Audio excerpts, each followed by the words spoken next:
On June 11, 1962, Frank Morris, John Anglin, and Clarence Anglin attempted to escape using careful planning.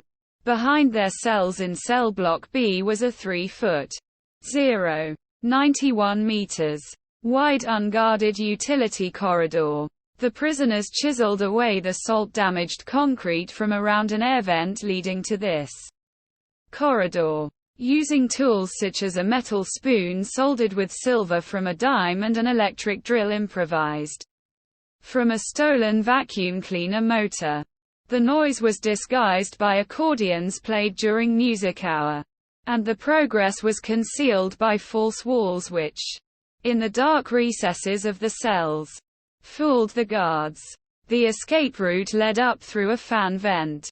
The prisoners removed the fan and motor, replacing them with a steel grill and leaving a shaft large enough for a prisoner to enter. Stealing a carborundum abrasive cord from the prison workshop, the prisoners then removed the rivets from the grill. In their beds, they placed papier-mâché dummies made with human hair stolen from the barber shop.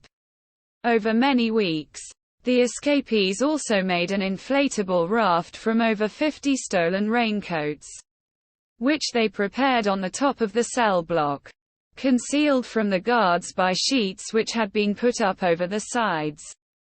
They escaped through a vent in the roof and departed Alcatraz. The FBI investigation was aided by another prisoner, Alan West, who was part of the escapees group but was left behind. West's false wall kept slipping, so he held it in place with cement, which set. When Morris and the Anglins accelerated the schedule, West desperately chipped away at the wall.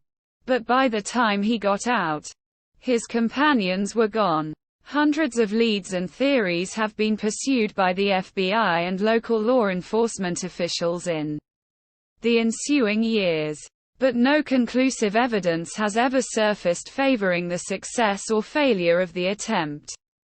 The FBI's investigation was eventually closed in December 1979.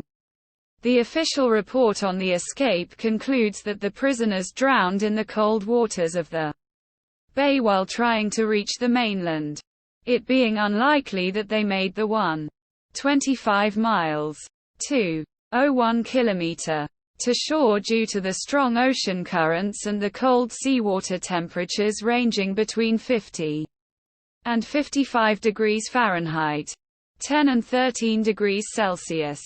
The U.S. Marshals Service case file remains open and active.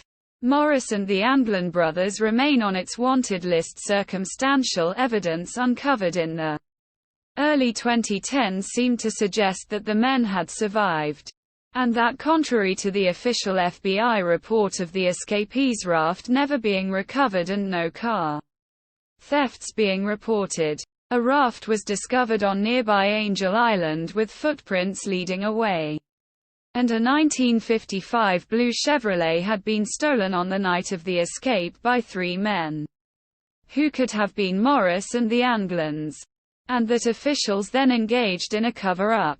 Relatives of the Anglin brothers presented further circumstantial evidence in the mid-2010s in support of a long-standing rumor that the Anglin brothers had fled to Brazil following the escape.